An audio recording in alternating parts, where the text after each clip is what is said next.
We're so glad to be back after taking last week off. Thank you to everyone who donated to be with us today. Your support allows us to host these virtual histories every week. And before we get started, a few announcements. Next week, join us for a presentation with Professor Dale Green about Morgan State's historic campus, which was recently recognized as a national treasure by the National Trust for Historic Preservation. And the following week, we'll be taking a look at the Peabody Library, one of the most beautiful libraries in the world. And now for today's presentation. I have been so excited for this one. The American Visionary Art Museum was crowned the winner of BAF's Architecture Madness tournament this spring, making it by popular vote Baltimore's most beloved building of the past 150 years. When we asked people to explain how they voted, the overwhelming response for AVAM was how the campus's design so embodies the spirit of the museum. To discuss the design and share some incredible stories, we have founder and director Rebecca Hoffberger, architects of the original museum, Alex Castro and Rebecca Swanston, and architect of the Jim Rouse Visionary Center, Diane Cho. It's truly an all-star cast. And to start us off, we have Rebecca Hoffberger. Oh, well, listen, thank you so much, Nathan and Johns, for this honor. And I really want to say thank you to everyone who voted for us, who has such, I don't know, just spectacular good taste and discernment. So to everyone out there, thank you. We really did not expect this. We were very pleased to be one amongst the 64 architectural treasures of Baltimore. And I think, you know, that's really part of the wonder of being somebody here in Baltimore, that you can walk down a street and see something you never imagined.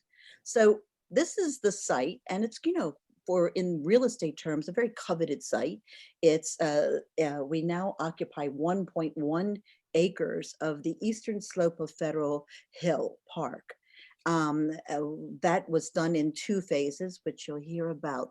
But you see in the middle, this little curved building with a abruptly ending in a wall. That was done as the offices for the Baltimore Copper Paint Company back in 1913 by a brand new MICA grad. And what happened immediately, it was much bigger, as you can see, it kind of finishes, like a knife came down and they just walled it up.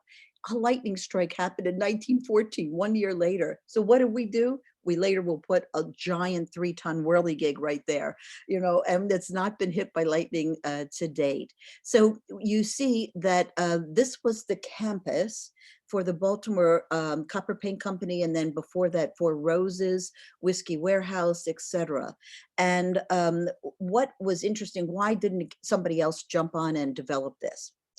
We had actually gone for the old Southern Police Station up on Austin Street, and the negotiating priority was won through a BDC, competition by some other more social work groups. And we were sad, but they said, oh, but we have this. We have this site. Well, frankly, people were avoiding it because they knew very well that there had been a 3,000-gallon tank of Varsol that had been buried on the site, and that the backhoe of the city had actually cut it open, and that the petroleum-like substance, Varsol, was all through the property. So people were very frightened, and that fear keeping people away really is why we got such a fabulous site. I remember baking cakes and getting the EPA guys to come over to my home and strategizing what could we do possibly to clean up the site that wouldn't cost, something that we could never have afforded. And they came up with a solution. So human beings, when they understand the ideals you have, really will come forth. So the rusty scupper, as you see on the far left, that was there, but the propeller yard where the Coast Guard ship and that big building, of course, is gone. And we used to look out over to the east to water unobstructed, but good deeds that goes unpunished. And when we brought up the neighborhood, the Ritz-Carlton was developed, and there are a lot of nice people who live there, but we no longer can have sailors see our love neon sign, nor we easily perceive the water. So where in the lower left, lower right is a 1950s yucky building that providentially was torched by some homeless people. Nobody was hurt, but it was filled with asbestos. And it was such a blessing because we could not have remediated we didn't really have the money to remediate the, the asbestos, and that kind of solved the problem. And that is where our wildflower garden now resides. Next slide. So you're going to hear from Alex and from Becky, this original conception, which has such a magnificent thinking behind it. And Alex is going to really key you into that. But please note that all three of our buildings, that everyone that is very handicapped accessible. In other words, we don't have a side entry for people who are wheelchair users. Everybody comes in the same way, and it has that kind of feeling. My concept was twofold, and I want everyone out there to be thinking of the vast amount of talent that resides in Baltimore and in the state of Maryland. Because look, we won, we were the first museum to win the National Award for Excellence from the Urban Land Institute, a big award ceremony in Texas. It was a big deal, and that was recommended from Marty Millspaw of blessed memory. We've just using local talent, we achieved something that you all appreciate, but that really has been beloved all over the world. People come to look at what this complex, which was designed. Most urban museums are like fortresses. They say we have valuable things inside, don't touch, walled off. We want it to be like a wonderland, an extension of the park where people could come and lay down under the whirligig, or now hug the cosmic galaxy egg. And we have them on camera that they do that at 2 and 3 a.m. too. So the whole idea, we don't keep kids from skateboarding. It is a place that is intrinsically welcoming. Next one. Next slide, please.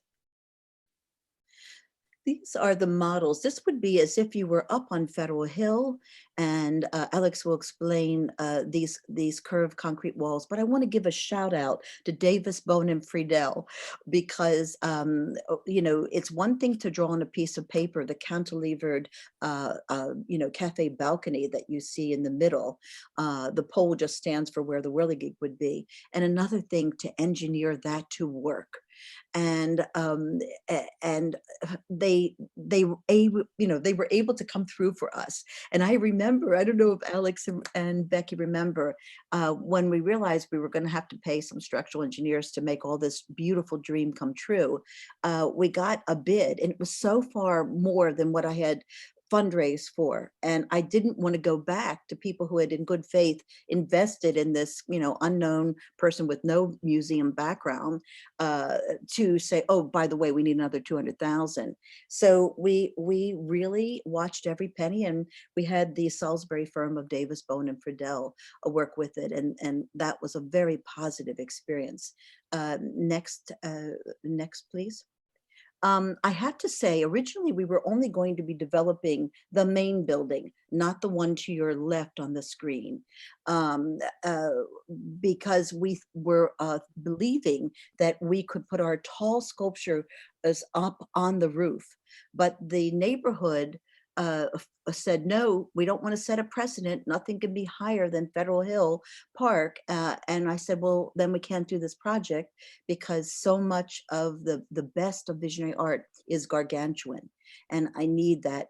And it was, they said, well, we want you to be here, so we're going to fight for you to get the second building, called after Dame Anita Roddick, the woman who founded the Body Shop, because I had to bend over backwards to get monies from people who were not traditional funders of the arts in Maryland, because everybody was so worried that we were going to, cut into the small pie of cultural funding. So we created a British charitable trust, and we brought in I think it's 5 million from England. And that was the understanding of that second whiskey warehouse. Okay, we'll go to the third slide or fourth slide. Yeah, so we, again, never had money. And this is a 5-foot cake that was baked as the model of what it could be. It's an aluminum foil whirligig, and the jelly beans represent the eventual apprenticeship program for youth at risk and incarcerated teens that we have now pulled off. But we didn't have money to do yet another real, full scale architectural model. And so we had the chef at Harbor Court at the time bake this for us, and it was eaten at our groundbreaking. Next. I said, how people really loved our building. There's a group of seniors who are so talented up at Jacksonville, at the fire station. Once a year, they do this elaborate love song to Baltimore City. I mean, it's the biggest train garden you've ever seen, and it has the aquarium, has all sorts of fabulous Baltimore treasures. I hope you all at the Baltimore Cultural Foundation know about it, because do you see like the insane detail that they have put in one view? I didn't show many more, but I mean, they have copied our building in such a love-filled, delightful way. Next. So you can see the strut program. Now I have to say, one of the only fights Alex and I ever had, because we get along great, was that being a purist, and he was the favorite student ever of Louis Kahn. Although when we met, he was not licensed, but he had done so much work in museums, et cetera, and he was deeply moved by the vision of the museum. But he knew I wanted to do mosaics, and he said, "Oh, we'll get everybody to give their broken white china to it." And I said, "No, Alex, it'll look like a giant, toilet bowl, right? Remember that thing? And it will be an invitation to graffiti, and the kids will go crazy doing white, little beigey white, off-white, yellowy white, and so when I insisted on mirror, which is such a magic, it both reflects, but it also draws you in, right? It's one of the most magical kind of alchemical elements. Plus, it's free, it's everywhere, right? And if you see our use of cobalt blue glass and cobalt blue in general through punctuating the whole campus, that is because Baltimore was once in the glass industry was known as the cobalt blue glass was known as Baltimore glass because of the Carl Lowry factory, which was one of the premier colored glass companies in the world. And we had all of that recycled, but it was known also as Baltimore glass because it was the home of Bromo Seltzer and Noxzema jars. And we loved having all of this work by the kids. Next slide. It was really life-saving. And if you walk through, you can see it's not, there's a lot of people who do with youth kind of potchki, well-meaning, but like, just throw it up kind of mosaics. We really wanted to impart great skills, because particularly for the incarcerated kids, once you've been in that, you can never be a postal worker, you can never be on a janitorial, trash route. But they learned, and then we would apprentice them often with local contractors who were amazed at their skills to be able to do commercial tiling as well as their own artistic. And the way they sign, it's an anonymous program. The way that they sign that they worked on the wall is they make their own planet. You'll see little planets all scattered through the cosmic kind of wall that goes from day on the east side to the night, that kind of aurora borealis look. Next. And then you can't see this when you're down at ground level of the museum, but it's crowned.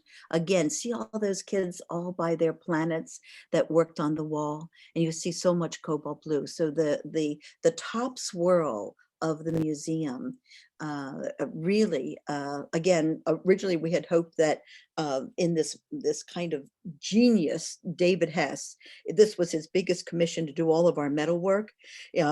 every single newel post is a cast Maryland tree. And then he had all this as if a cyclone in our circular central stair, as if, you know, a hurricane or a tornado came. We were supposed to go up and have a rooftop garden. But what a blessing it was that that door was closed to us, because to support the weight of a rooftop sculpture garden, we would have had to have punctured steel support systems throughout all of our galleries. Next slide. So that is the western wall of the museum with the Aurora Borealis.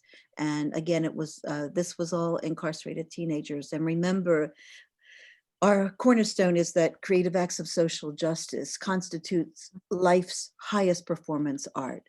And that was unusual when we started, but I felt like, you know, there's enough kind of beautiful things in museums in the world. Where we're different is that every exhibition, we really try to walk that talk.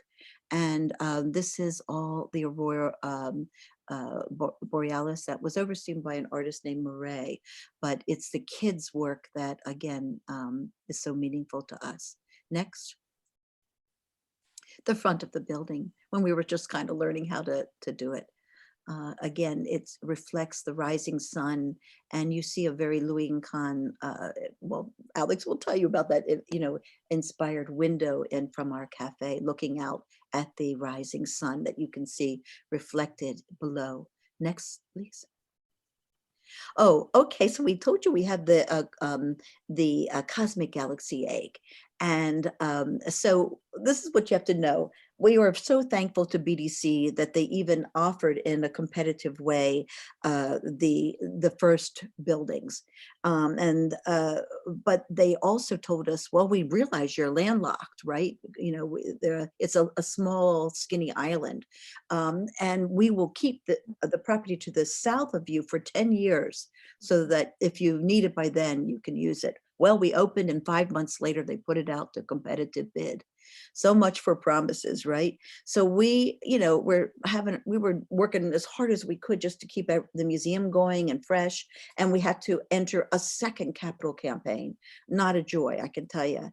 And but we realized if somebody else got in there, they could have ruined all the available parking for the museum, and it would have shut us down. So on faith, we went forward, and Becky Swanston, who was just amazing to work with, she had so much respect she lived up on Federal Hill, lives up on Federal Hill, and had won so many awards for her historic buildings and modern additions. So people really trusted her. So the way we met, and maybe Becky, you want to tell that story later, because we did have some other Baltimore architects in the beginning when we were looking at the other Southern Police Station, but they never really got it. But well-meaning, but it just wasn't the right feeling. And Rebecca was in a carpool with me and with her kids, taking our kids to school. And she would just say, when I would say something, she would say like the most beautiful, sensitive response. And I went, oh my gosh, you know, and that's, you'll let them tell the story of how Becky and Alex came to be working together on this project. But then Rebecca Wiley wanted to be with her daughter in her last year of high school. And so I had to find another architect. And Alex was off doing amazing things around the world and did get licensed. And I had not really. Oh, not really? Oh, good. I love that you're still rogue. You know, that's right to my heart. You know, but so Diane, I got to meet with Diane and, you know, was smitten right away. And we worked very, very closely together. There is a 13.5-foot slope from Covington Street, which is our entire western boundary, to our eastern boundary of Key Highway that slopes around and, you know, defines us as an island. So it cascades down from Federal Hill, down, right? So we were not allowed to go any higher, and I knew I wanted to have at least three floors, because, you know, if we're going to do this, we really needed a way to have fabulous rental space on our Jim Rouse Center. to be able to, actually be viable, to be able to afford the gas and electric and the staffing. And and I knew that these historic buildings were built like fortresses. They have 14-inch walls and more, So we did a test boring and we were able to hollow out that first floor, even it out, and get both state and federal historic tax credits. No mean feat. And it was just wonderful, Becky, how you held us through that. And look at that wonderful bird's nest balcony that people can walk out to or smoke or just look over 2 sets of harbor. From there you can see the upright sculptures that looks like an upright big cello or a bass fiddle from Dr. Tom Evermore. And then recently we added the to the right, with the punctuated, the Stargate of Steve Heller. But the Cosmic Galaxy Egg has the images, even though it's by Andrew Logan, a UK-based artist. It has the images from the Hubble telescope that is based right here in Baltimore, that give out, that are given to the world, of the beauty of deep, deep, deep space and the iridescent nebula and dying galaxies and birthing new stars. And he took the most beautiful of those and put them on that egg. And so the 25th anniversary of the Hubble Space Telescope was celebrated at our museum. And that was a carousel of lights by a German artist named Otto something. He's just terrific. And that had sound and music.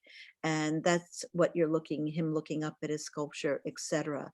So it has been, we had 9 global astronauts, 3 Nobels. And from the beginning, this is a place that was built in love. And again, thank you to everybody out there who did vote, and those who didn't, because there's so many wonderful other buildings. But here you'll see, I thought, oh, if I'd had all the money in the world, you couldn't have had a more perfect natural amphitheater than the eastern slope of Federal Hill. So we do 8 free movies when we can get the permits from Baltimore City, under the stars. And we've never had bad behavior, knock on wood. It's just a place where people can come and be together, and we can seat upwards to 2,000 people. And all we do is ask that they help clean up. It's all free, etc. And if it starts to rain, we, on the top floor of our Jim Rouse Center, we run the film on a 15-minute delay, so everybody can come in together and finish the movie. And I think that's pretty much it. And I just, the Oh Say Can You See? So if you drive by, so this is our Jim Rouse Visionary Center, designed by Diane Cho and her group. So you'll see the middle building in a minute, it says in neon love. And this one says, Oh Say Can You See? Because, hello, it's Key Highway, after Francis Scott Key. And of course, our national anthem poses that question, which we think is actually probably more profound than intended, but how prescient that the Visionary Museum would be right there, where the national, the lyrics were penned to the old drinking song of our national anthem. And it says, oh, say, can you see? And the next word is love, meaning the most beautiful things in life you'll never be able to perceive just with your eyes. I think that's it. No? Oh, the love. Okay, so oh, say, can you see love? So it's meant to be a feast for people who never even come in. I wanted it to be truly a wonderland of welcome. But even if people don't come in, that it is functions as a coherent work of art in itself, right from the glittering walls that remind us that America has more than 25% of the world's prison population. But again, only 5% of the world's total population. That's something that must change. And the glittering walls and the beauty of that. And may I say that the only serious vandalism in 26 years that we have ever had was of the Cosmic Egg. And guess who did it? 3 yuppies drunk on their way to their BMW, we got it on camera, took a baseball bat to it and pushed it over. We have never had one bad moment from any of the kids during the long years that we were apprenticing, both incarcerated and youth at risk. And so give your local architects a chance because they'll work their heart out. Give your local, structural engineers, and find meaningful ways that young people can learn skills that can carry them through life, but that they can feel cherished. So we call this the mothership, we hope, for many, many people. The most praise that I have appreciated amongst all the wonderful critical praise that we've received has been that many people say it's the most healing place they've ever been. And our garden and this meditation chapel in the middle that was just renovated, literally like they finished renovating it this week, is there for people. So that's now open. So thank you to all our architects and to the Baltimore, Foundation, Architectural Foundation for 150 years in the city, right? And for, even including us in your contests. And thank you all. That's the whole enchilada. Okay. Well, I guess I'm next here.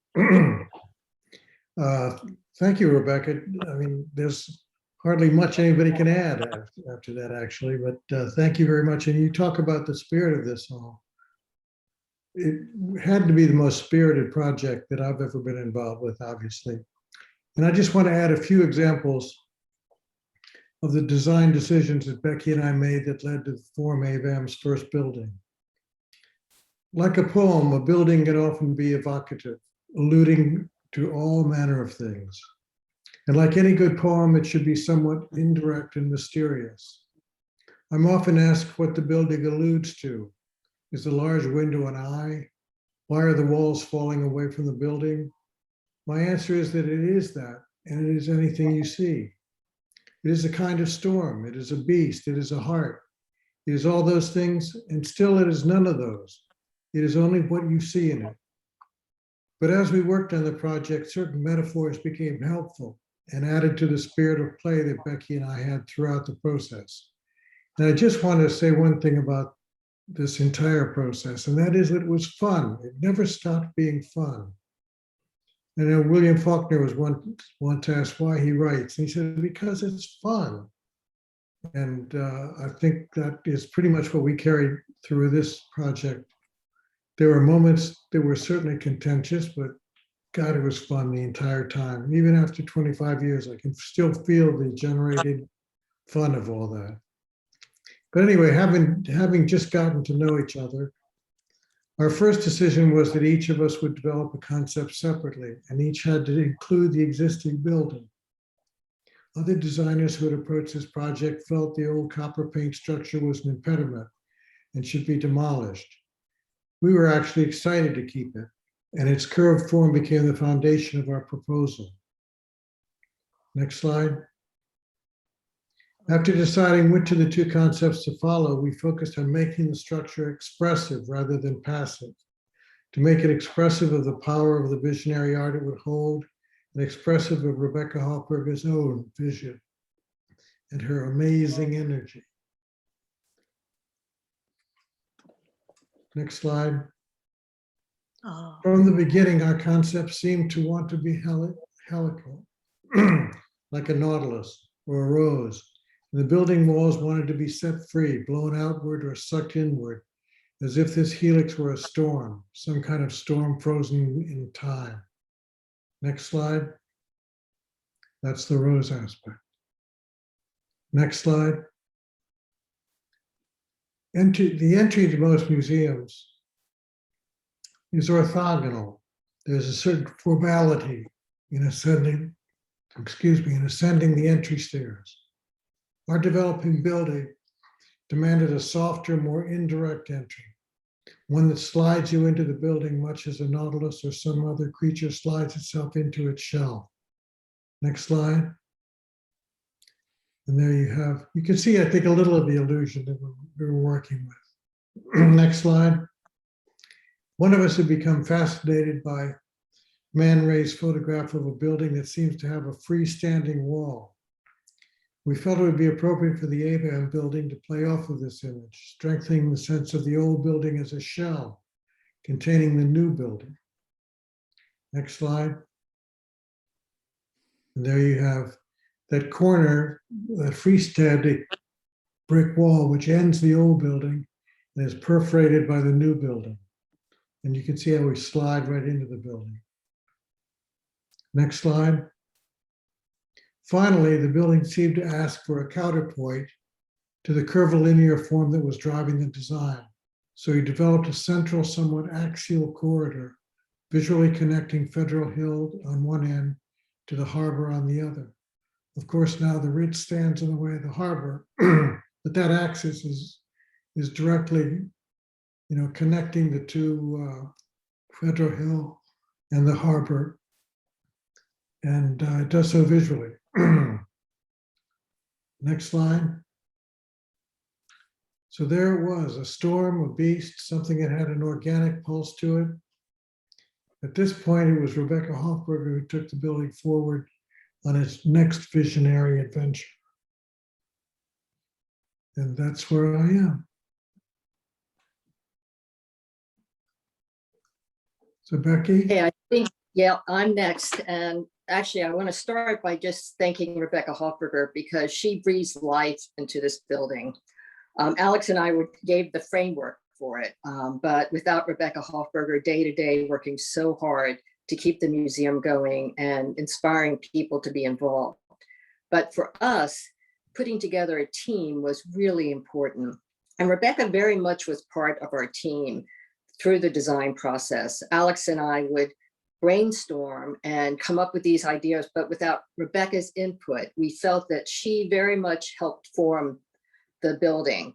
And the first slide here is that integration of the old and the new. And what was really important to Alex and I, that it always felt like a whole. It wasn't an old building with a new addition, that it was expressive as one whole building. And that's how you experience it. And part of the team that I talked about was David Hess, who early on we said to Rebecca, we really need to introduce sculpture into this building. And so I don't know who actually introduced us to David Hess, but he was the right person to design the railing, which is so important to the interior of this building. The other thing I just wanted to comment on was some of what we thought were challenges, but became the opportunities. And one of them Rebecca touched on, which is the expression of the garden on the roof. And the fact that the Federal Hill Neighborhood Association, which of course I live in the neighborhood, and I was shocked when they said that they thought the height of the building would be too much and they would lose their view of the water, only to let the Carlton be developed, and everybody lost the view of the harbor from Federal Hill. But we, the city, in awarding the buildings to the south, where we all of a sudden had this very urban barn, which we love too, as part of the complex. And during the process, one of the buildings that came down that Rebecca talked about, which has become the sculpture garden, Rebecca bought an artist from Britain. I'm not sure of his name, but he lived on the site and created this structure in the garden. And that was part of kind of the living part of this building that Rebecca kind of infuses day to day, I think. She's still doing that. But anyway, so I thought Alex kind of gave you the framework of the design, and I just wanted to give you a little perspective on different challenges we had along the way. So I'm going to turn it over to Diane.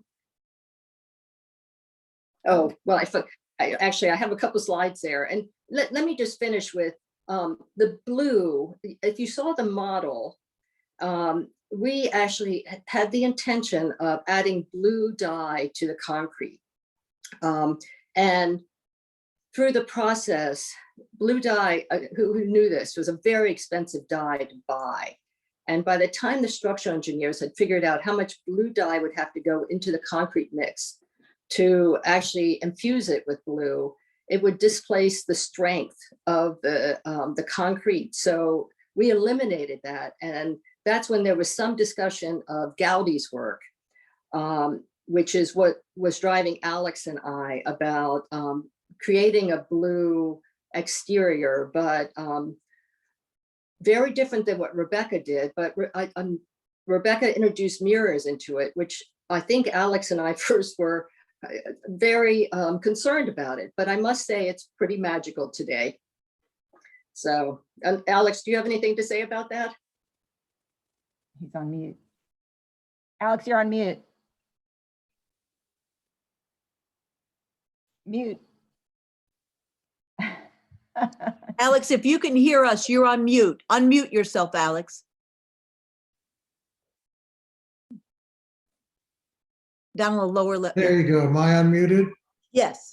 Okay, I just wanted to say that, Becky, if you remember, you know, yes, we were somewhat suspect of what Rebecca wanted to do on the surface, but damn if she wasn't right all along. I mean, Yeah. it just, she laced the whole thing with spirit, and I think that's very important, and that's one of the, I will admit my being totally wrong about that. Yeah, I agree. Okay, that's my last slide, so I'll turn it over to Diane. Thank you, Becky. Wow. So I want to follow up on what both Alex and Rebecca have said about what an adventure it is to work with Rebecca Hoffberger. I don't know if I've ever had so much fun in my life on any project, but it was really great. This is what the inside of the Whiskey Barrel warehouse looked like, which a lot of people have not seen and do not know. But what I loved about this building, the intent of it was that in the name of Jim Rouse and Rebecca, they wanted this to be, she wanted this to be a community-oriented building, one for large gatherings, symposiums, fundraisers, weddings. So as opposed to Rebecca or Becky and Alex's building, which is more about the exhibits, this was one that to me was just giving back to Baltimore in terms of come on in, everybody. But we were faced with this inside that was totally made up of scaffolding, which is where they used to store all the whiskey barrels in there. When we first peeked in, there were actually homeless people living on different tiers. They had made their little nests in different places, but that's a whole nother story. Anyway, next slide. So that scaffolding was holding up the walls and the roof. And here's Rebecca wanting to have these really giant spaces in there. So we actually took the whole thing apart and we tried to save as much of the wood as we could. We had to shore it up, obviously 4 walls until we got it put back together again. And we did get historic and state tax credits. So this was kind of an amazing thing. Next slide. And there you can see we used some of the recycled wood on the catwalks, as well as some of the perimeter lining of the walls. The first exhibit on the mezzanine level was dedicated to Jim Rouse. I'm not sure, Rebecca, if it's still there or not, but the you know, the exposed brick, the wood, we wanted you to feel that sense of a former whiskey barrel warehouse as you wove your way through the building. Next slide. And a lot of you have been there, obviously, to fundraisers, et cetera. So that giant curved wall that looms above you on the first level, that curve is harkens back to the original building, which was curved. And I don't think you can work with Rebecca without putting curves in something. So to kind of play off the very rigid character of this whiskey barrel building. And there again is the cobalt blue glass. We were hoping to find enough leftover Noxema jars. We didn't quite make it, so I think we ended up having them manufactured. But the idea that it would form a glass wall made with recycled materials was also one of our big ideas for this space. And there again on the right, you can see the original scaffolding that was in the building being saved and reworked. Next slide. And just another idea about recycling, somehow or another, Rebecca talked Jack Daniels, the whiskey makers, into giving her leftover barrel staves. And she found enough of them that we were able to weave them into this wall that screened off the kitchen and the bathrooms from the major event space. And when it first came, I don't know if it still has this, but when it was first arrived and we put it up, you could, if you got close, you could actually still smell the whiskey. It was really kind of great. Next slide. And I love the fact that she was able to get this building. It ends up being the bookend to the whole campus. And Rebecca's thinking the spaces in between the buildings are just as important as the building themselves in terms of drawing the community in. The bird's nest rail that you see there is another David Hess, not something that I would have come up with, but one of the things, going back to some of the things that Rebecca and Alex were saying, is that Rebecca kind of forces you to get out of your typical architectural cliches.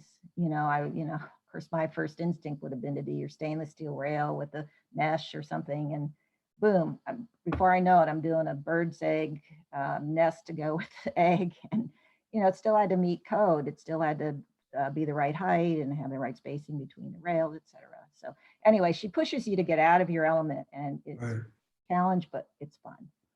And I'd like to say one other thing about that "Oh Say Can You See" sign, which obviously is a nod to the national anthem, but I think Rebecca's also asking anybody who drives by, to personally ask yourself, what have you seen? What can you see? And how can you be more visionary? And in the spirit of Jim Rouse, how can you be more of an urban visionary? And what can you do for your neighborhoods? So that's it. Very nice.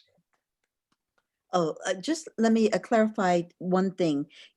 From the very beginning, it wasn't that the building would meet communal kind of more people things. The museum, from the very beginning, like our gourmet restaurant was a program for training people who had a history of chronic mental illness, who were coming back from institutions to do more than dishwashing.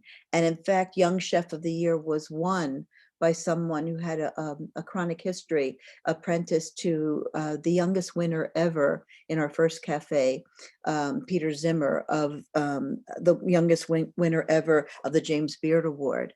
But why Jim Rouse? Well, we all know he gave us Columbia, and that he gave us the Enterprise Foundation, and that he left the greater part of his fortune to help lift people out of poverty. He was a very idealistic man.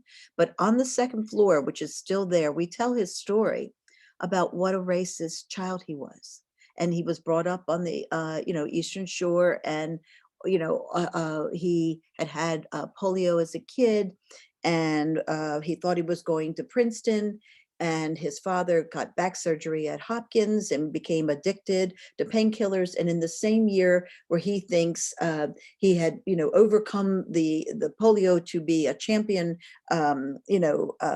track runner, and he was going to Philadelphia to run a track meet as a student, and found out that there were African-American kids there.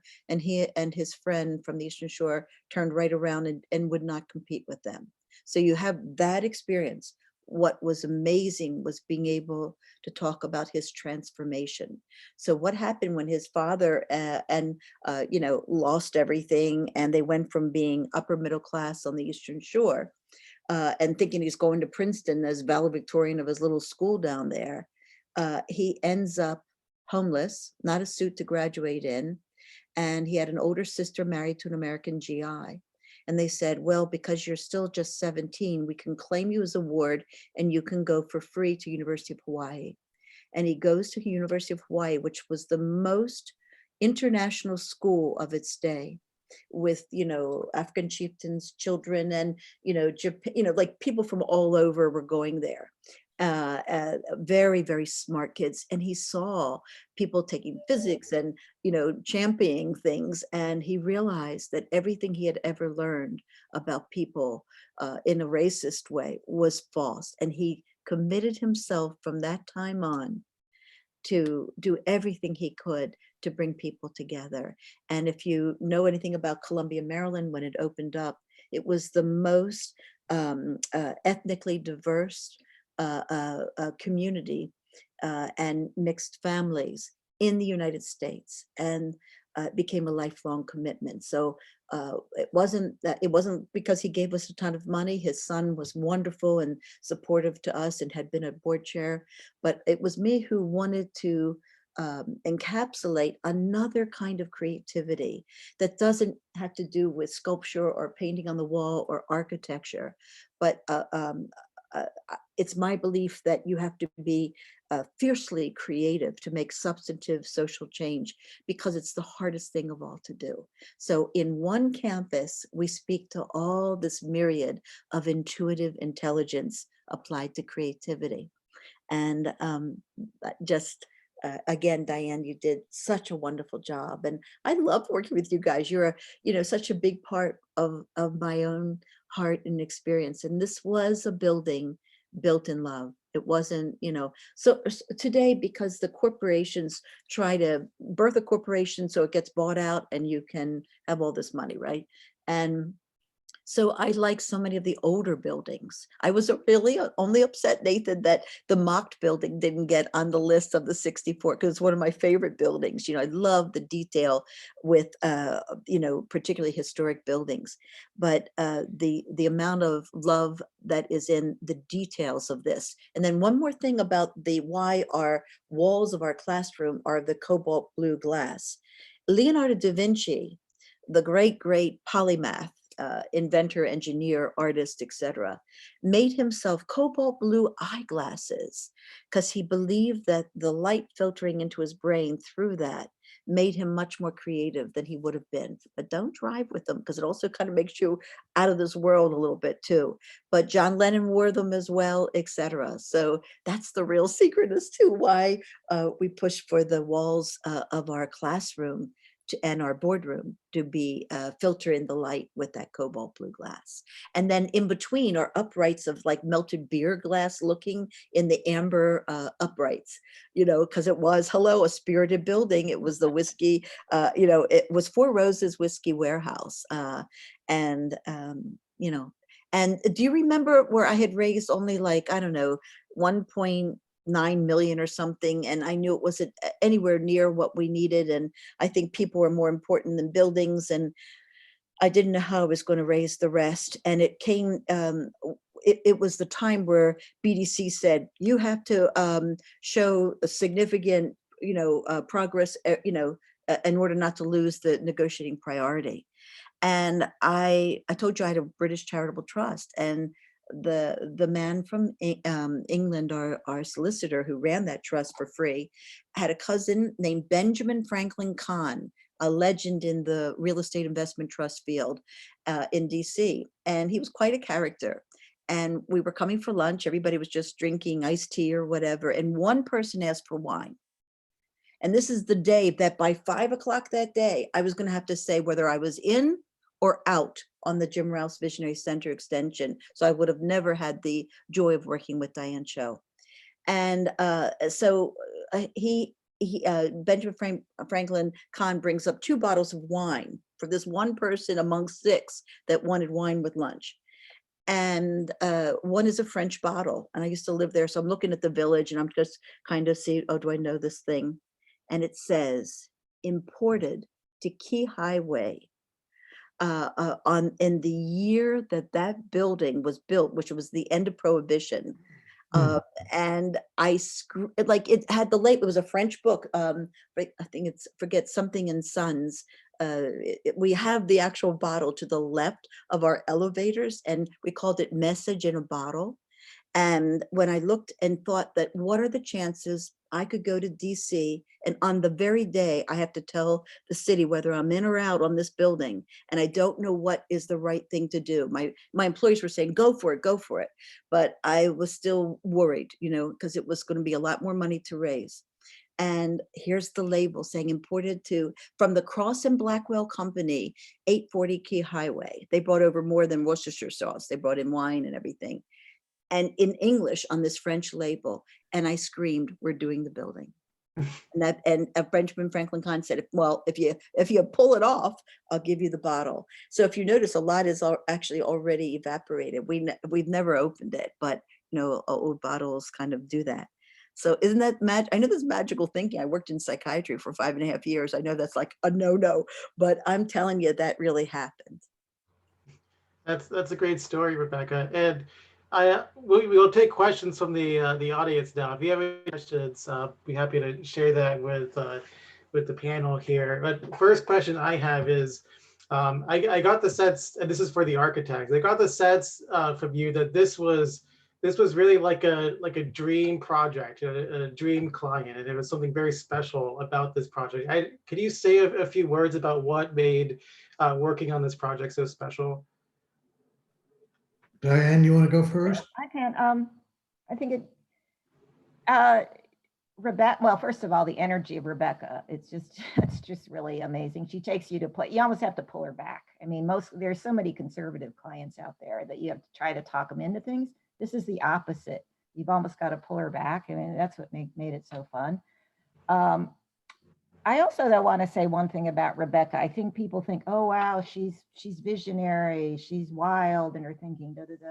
She could be very, very pragmatic. I mean, she knew that she designed a space that could seat 500 people in a banquet, that place would get rented, and that she could help to afford to keep her museum going. She had very pragmatic thinking as well. I just want to throw that in there. Becky, you want to say something? Or? You're muted. Muted. You're muted. Okay, thank you. I have to agree with Diane that she has two sides to her. So she can be very practical, but also understand that if you're going to make a special place like this museum, you really have to do something unusual. And she was part of that team the whole time. Rebecca, you know, I didn't tell this story, but often our phone would ring at 6 o'clock in the morning, and Rebecca will have had a dream, and she just wanted to discuss it with me because she thought it was important to share it. So that's the other part of Rebecca. That sounds like abuse. You have to explain you're a morning runner, so the only time I can get you would be 6 a.m. Yeah. True. I used to run at 6 o'clock, so she wanted to catch me before I left the house. Well, I can tell you from my point of view, it was Rebecca's willingness to allow a total freedom of pursuit. I didn't feel encumbered at any point. I mean, we disagreed about some things. I mean, there was some talk about glass block that was quickly jettisoned. But even when we were out there with dowsing sticks and something like that, you know, starting the building, there was always this sort of freedom and a joy in the creative process, because this whole thing was absolutely a case in point of a beautiful creative process. All along, she was encouraging. It was great. It was a dream project. Great. And Rebecca, you were saying at the beginning of the presentation that you didn't have any experience with running a museum or anything like this. And yet AVAM has become one of the premier attractions of Baltimore City and the country too. I mean, AVAM ends up in all sorts of magazines as one of the must-see things to do. And can you talk a little bit about like how like you made this vision a reality? Because it seems like it's just been such an incredible success. Oh, well, you know, let me see if I'm unmuted. Yeah. I get my ideas fully formed, which and people say, oh, how has it evolved? If you look at our 7 education goals and the mission statement, and actually from the beginning, I did one, you know, the apprenticeship, the blue, we were going to have the blue base and then put the, you know, the mosaics of the kids on top of it. Everything that comes to me usually comes as a whole egg. That's why I can curate so quickly, because once I know the idea is right, it kind of goes from there. And again, you know, I was working for the Department of Psychiatry at Sinai Hospital when I had the idea, and they were the people encouraging people were very supportive. But it was one of the reasons that we were even given this building, which we had to compete for, but was when I lost the Austin building. the first one. And I was friends with Ben Cohen of Ben and Jerry's, and there's an old jail, a lockup at the Austin place. And I remember I wanted to have Cafe Con Artiste and have, crayons and have it, that the cafe would be in the jail kind of thing. But when that fell through, the London Sunday Times had already done a major article on what I wanted to do. So it really, from the beginning, and I can't say enough, two people really saved us, because there were big guns going against us that did not want to see this museum happen. And that's Ed Gunz, the architecture critic, and John Dorsey. Back in the day when Baltimore Sun had more budget for the arts, they came and spent like 5 days interviewing me, and they wrote 2 full pages about my vision that were so beautifully articulated, better than I could, that I used them in my fundraising. So, right from the beginning, the amount of people, even in the bureaucracy of getting plans approved. I walked our plans through for J. Vinton Schaefer, and I can't say enough. It was like having your favorite uncle build your building. And they said it was the best, worst project they ever did. They got the most awards, obscure awards like the National Port in Place Concrete Award, because, building the separate molds, because they're not all uniform curved walls, for, Alex and Becky's design of making that torque work. It was, I'll tell a funny story about that. So the contractors were at first like, what kind of building is this? All these different angles. They had never built anything like that. And David Hess would come with his son, Eli, on his back at night after the contractors left to do his welding, right? And it would be like an egg carton and a contractor's glove and a bottle or whatever that had been cast and twigs in the maelstrom of our 3-story, now called the Marilyn Meyerhoff stairway to the stars, and with the central large Icarus that goes up and down in it. And so they couldn't understand what was up. So to spoof, they spray painted a glove so it wasn't cast, and stuck it into David Hess's beautiful architectural stairway, like to make fun of him. And he loved it. And to this day, he kept it. It's still there. If you notice, there's one thing that's not really cast. It's like mushy if you really push on it. And, and then they all came back, and everybody who touched this building, contractors, etc., were just, it was deeply meaningful to them, because they saw the vision come true. And so why I say the worst project from J. Vinton Schaefer is that they said they had never made so little money ever. And we're trying now to build, to get built, but with COVID, I had to stop because, again, people are more important than buildings. But we want to add a commercial elevator at the southern end of the property, because the caterers are coming up with, the brides and the governor and whatever, with the catering carts on the same 2 elevators. So we really need one more.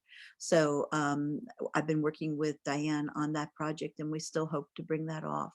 But we have, of the 13 cultural majors in the state of Maryland, we are number 13, the lowest in terms of funding from the state.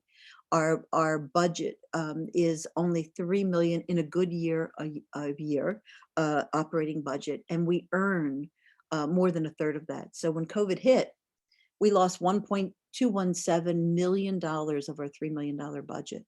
I mean, but I have the best staff in the world, and we all just did what we could, and we're really looking forward to the next step. I'm going to be 69 in a few months, and we've done a lot of succession planning. So if I had a stroke of the night, there wouldn't be any disruption, and we're going to begin really that hunt for my successor. And I hope it's someone far better than me, but that our board is very committed that the flavor of how we combine science, engineering, humor, philosophy, and always the cornerstone of social justice will continue well after me. Well, I think it's going to be hard to find someone to fill your shoes, Rebecca. I don't know. I'm sure they're out there. I They need 2 people. I have one question from the audience here, which is in the beginning, you talked a little bit about the challenges with the site, and someone was asking is, how did you ultimately deal with the toxic substance found in the ground? Yeah, I see Joan's question. That's a great question. Okay, so it was Varsol. So what providentially happened that year? Because we didn't, an environmental cleanup can be millions, right? I mean, or it could be, expensive beyond what we had. So what was interesting, we brought in all the engineers to assess how much the pollution was and where it was contained and not contained, et cetera. So we had a cost center, and we got it down to, I think it was $59,000 to remediate, but we didn't even have the $59,000 to spare. So what happened was that there was legislation passed that year aimed at Ma and Pa kind of gas station, operators who had linking tanks to be able to underwrite their remediation of their leaking gas tanks primarily. And the Varsol was characterized as a petroleum-like product, and we were out there, and then it also evaporates. So we were permitted by the EPA to do a lot of hand tilling kind of the soil. Do you remember that, guys, at all? Remember we had to go through that? The tank was removed, et cetera, and we did it all according to regs. But I have to say, two things that if you're trying to get projects out there, I got the original buildings. I took down to 401 East Preston Street for the approvals. We needed I think, I forget, it was like 7. We needed a whole bunch of sign-offs on every little thing. And if they couldn't do it, I would say, okay, so tell me, giving them French pastries or donuts or whatever that day, tell me what needs to be cured, and I'm going to go get that done now, and I'll be back this afternoon. And so we got it through in 17 days. And J. Vinton Schaefer said he had never seen they had never seen anything go through that fast, So it's always human beings. And every once in a while, you'll find somebody who's like Lily Tomlin and the mean telephone operator, who just uses their muscles to say no. We met wonderful people along the line who saw how hard we were working and who did everything in their power to try to be not an obstruction. I did say I had to go to these endless community neighborhood meetings to get approval and support. And when I was showing the whirligigs of the farmer, one man said, I'll never forget, he stood up in the back of the room. He said, "We don't want your whirlies and your twirlies in our neighborhood." It was like a scene from Deliverance. And I have to say that person, to his great credit, once we were open, and of course, the Viola Simpson's got Baltimore's most beloved piece of sculpture too.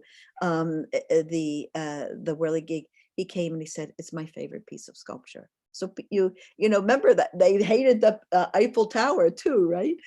But we were loved, I think, right away. And that credit again goes back to the team of wonderful people here in front of you, Becky, Diane, and Alex. It was, a once in a lifetime privilege.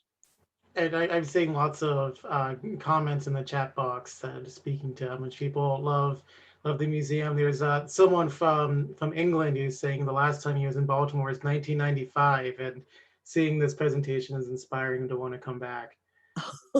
Great. Great to see comments like that. Well, I think we're close to finishing up as far as time. Any last words? I'd just like to mention 3 people that were on our team that did a lot of work. And Becky, what was Ralph's last name? You're on mute. DeMatteo. DeMatteo, that's right. Ralph DeMatteo, who actually put this building on a Mac in the 1990s, and he had 48 megs of hard drive. And thinking about that now, it's astounding that he could do that. And Norman Dorset, who made the models and was constant with us all the time, and Bruce Levin, who helped us finally kind of do the last touches on the building. So it was a great team altogether. I just wanted to call them out. Do you remember the only thing you guys nixed from me on the main building? I really want to still redo the top floor bathrooms because of the curve. Like it's like really one of the stalls is like, you know, your knees are really hit. But remember, I wanted in the men's room, there was a perfect chance to put a window. So as you would stand there, if you get my drift, in the men's room, you could have looked out over the inner harbor. And I thought we would be like, we are on the list of the world's top 10 blinged out buildings too. Did you know we made that as well? You know, so again, Baltimore, it's a tough town. It's a town like no good deed goes unpunished, I have to say. But again, I'm so thankful to everybody who expressed their not only their appreciation, just, you know, their joy in the building, particularly among such stellar people, you know, and buildings that are in our beautiful city. We really, you know what I would love to see is redesigning the inner harbor, because I'm really frightened that they're going to spend tons of money yet again. And I have a lot of ideas, as Diane knows, you know, like there's so much I think that would be so fabulous, that would really drive so many people from around the world to come to Baltimore, while embracing in priority the people of Baltimore. That would be a great topic for a future one of these talks. Yeah, and good luck on your move, Nathan, too. You know, just yeah, that's not his normal decor. He is a minimalist, but I'm not leaving Baltimore either. I'm moving to Mount Washington. well, good. Thank you all. Thank you. Were any questions and anything else? No, Becky, Diane, any final words? Just want to thank you for inviting us. It was sort of like old home week here. I haven't seen Alex in ages. Yeah, reconnecting us all was, Yeah. I know it was difficult, but I'm so glad you did.